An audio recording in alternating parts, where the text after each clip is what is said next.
네, 그 성형수술이나 시술을 할 때 나이대도 중요한가요 혹시?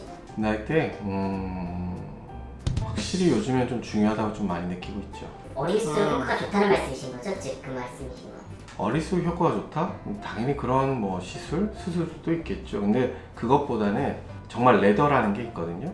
노화라든지 어떤 변화가 이렇게 스무스하게 진행이 되는 게 아니고 어느 순간까지는 아무 일이 없다가 갑자기 확 변하는 이제 그런 시기가 있어요. 그래서 30대 한 중후반에서 40대 한 초반까지 갑자기 변하는 시기가 있거든요. 피부 탄력, 내 얼굴의 모양, 그 다음에 여러 가지 주름들. 아무래도 나이별로 뭔가 변화가 확연하게 있기 때문에 꼭 뭐 어렸을 때 해야지 뭐 효과가 좀 더 좋다 그런 것보다는 나이대별로 이 부분은 꼭 놓치지 말아야겠다라고 설명드릴 만한 그런 것들이 있다. 저는 그렇게 생각합니다.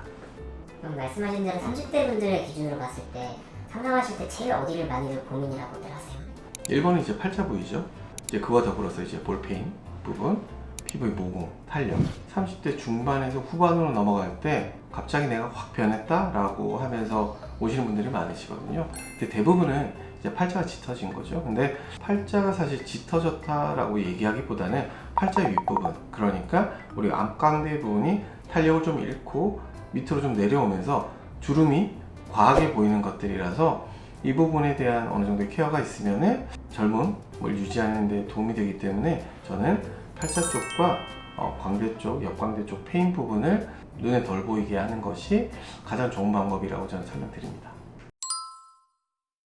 말씀하신 그 부분에 뭐 효과 있을 만한 수술이나 시술 같은 게 있다면 어떤 거 있을까요? 30대 중후반 분들께서 경제활동이나 사회활동 많이 하시기 때문에 우선 좀 다운타임이 좀 짧아야겠죠. 그래서 가장 좋은 건 스킨보톡스죠. 우선은 모공도 좋아지면서 피부의 탄력 부분도 개선할 수 있는 어떻게 보면 만병통치약이기 때문에 우선 스킨보톡스 꼭 해보시라고 저는 이제 권유드리고요. 이제 팔자 부분에 있어서도 우선은 인모드나 이제 여러 가지 고주파 장비들이 있죠. 그래서 볼륨이 조금 줄어드는, 그래서 위쪽 팔자 위쪽의 볼륨이 좀 줄어들어서 상대적으로 팔자가 좀 덜 보일 수 있게 되는 그런 시술을 우선 권유드립니다. 팔자 여기 볼거지? 요거 해결하는 수술은 뭐가 있어요?